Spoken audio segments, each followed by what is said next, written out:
ये भी आपके ब्लोटिंग की समस्या को दूर करता है और साथ ही साथ फ्लेक्सिबिलिटी, आपके जो लोअर बॉडी पार्ट में फ्लेक्सिबल स्कोर बनाएगा और साथ ही आपके जो पूरा का पूरा ये एब्डोमेन एरिया है, खास तौर पे जो लोअर एब्डोमेन एरिया है, इसको भी काफ़ी एक्टिवेट कर देता है।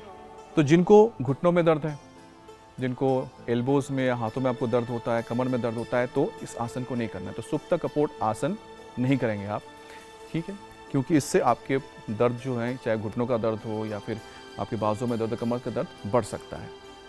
आप लोगों के लिए हम आगे बताएंगे कैसे आप शुष्क व्यायाम कर सकते हैं जिससे आपको फ़ायदा मिलेगा। दूसरे एक और हम आपको बताएंगे शो में, और साथ ही साथ प्राणायाम के ज़रिए कैसे आप अपने फ्लोटिंग की समस्या को भी दूर कर सकते हैं। लेकिन फ़िलहाल बात करते हैं हम कि किस तरह से आप सुप्त कपोट आसन के ज़रिए अपने ब्लोटिंग की समस्या को दूर कर सकते हैं। करना क्या है इसमें, आपको सबसे पहले सीधे लेटना है। सीधे लेट जाइए। तो करना क्या है, पहले से आपको ऐसे लेट जाइए, सीधे लेटिए। सीधे लेटने के बाद दोनों पाँव को फोल्ड कर लीजिए। उसके बाद पहले राइट लेग को लीजिए या लेफ्ट लेग को लीजिए, दोनों में से जो आपको लगे। जैसे मैंने लेफ्ट लेग को लिया और ऐसे राइट लेग के ऊपर रख लिया। ऐसे रखने के बाद ऐसे पैर को उठाइए, दोनों हाथों को लीजिए और यहाँ पर ठीक जहाँ फोल्ड होते हैं आपके पैर, नी के नीचे, इसको सब पकड़ लीजिए और फिर इसको ऐसे ऊपर अपनी छाती की ओर खींचिए।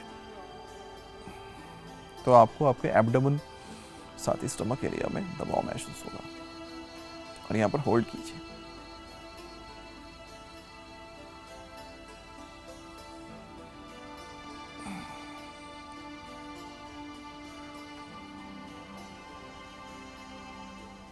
तो आपको जो दबाव जो महसूस होगा लोअर एब्डोमेन में, स्टमक के ऊपर, ये बहुत ज़रूरी है। यहीं से आपका पूरा ये पार्ट एक्टिवेट होता है। जो गैस फॉर्मेशन होती है, ब्लोटिंग होती है, यहीं से वो ख़त्म होगी।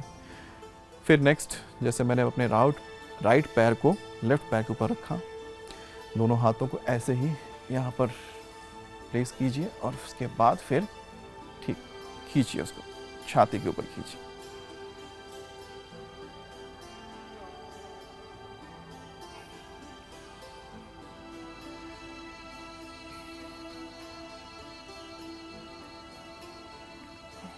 उसके बाद फिर इसको से रिलीज कर दीजिए। फिर इसको रिपीट कीजिए। आप स्टे देखिए कितना रह सकते हैं, 10 सेकेंड, 15 सेकेंड, 20 सेकेंड, जितना स्टे आपसे हो सके उसको कीजिए। उसके बाद फिर इसको 3 सेट में कीजिए। फिर से नेक्स्ट इसी तरह से पैर को रखना है। उसके बाद हाथों को ऐसे पकड़िए और फिर थाई प्रेस करके खींचिए।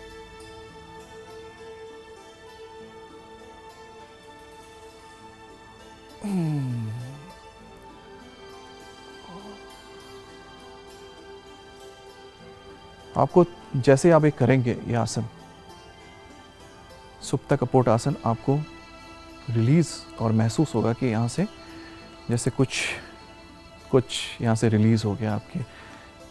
अगर आपका पेट फूला हुआ है तो यहाँ से आपको रिलीज, वो आराम आपको महसूस होगा। तो ब्लोटिंग के लिए मैंने आपको आज अलग अलग आसन बताए हैं। 5 आसन थे, एक बार मैं बता देता हूँ उनके नाम क्या है। कैट एंड काउ पोज मैंने आपको बताया। उसके बाद मैंने आपको बताया पवन मुक्त आसन। उसके बाद मैंने आपको बताया पश्चिमोत्तान आसन। उसके बाद मैंने आपको धनुर आसन बताया और फिर सुप्त कोप्टा आसन मैंने आपको बताया। ये जो 5 आसन हैं, इन 5 आसन में कई सारे आसन मैंने बताए जो आपके लिए बहुत डिफिकल्ट हैं, उनको मत कीजिए। इसमें से जो आप कर सकते हैं उनको आप ट्राई कीजिए। इससे आपको बहुत फ़ायदा मिलेगा। आपके गैस और ब्लोटिंग की जो परेशानी है दूर हो जाएगी और सबसे बड़े तो दूरी नहीं होगी, फ्यूचर में भी आपको नहीं होगा। और आपको लगता है कि आपकी लाइफस्टाइल में बहुत ज़्यादा आप डिसिप्लिन मेंटेन नहीं कर पाते हैं, खाने के टाइम को लेके, सोने को टाइम को लेके, या फिर आपको लगता है कि आप पार्टी करना पसंद करते हैं, लेट नाइट पार्टीज़ करते हैं, उसके बाद आप बाहर खाना ज़्यादा पसंद करते हैं, तो भी अगर आप इसको करेंगे इन आसनों को तो आपको गैस और ब्लोटिंग की दिक्कत नहीं होगी, क्योंकि ये आपको उससे बचाता रहेगा और आपके जो इंटेस्टाइन से आपका जो डाइजेस्टिव सिस्टम उसको बहुत स्ट्रॉन्ग बनाएगा।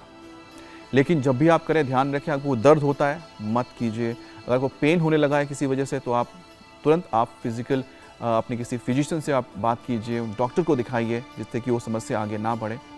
और ध्यान रखिए कि आपको बहुत धीरे धीरे आराम से करना है, ज़ोर ज़बरदस्ती नहीं करना है। जितना हो सकता है उतना कीजिए, नहीं होता है मत कीजिए। यही सबसे बड़ा गुरु मंत्र है। धन्यवाद।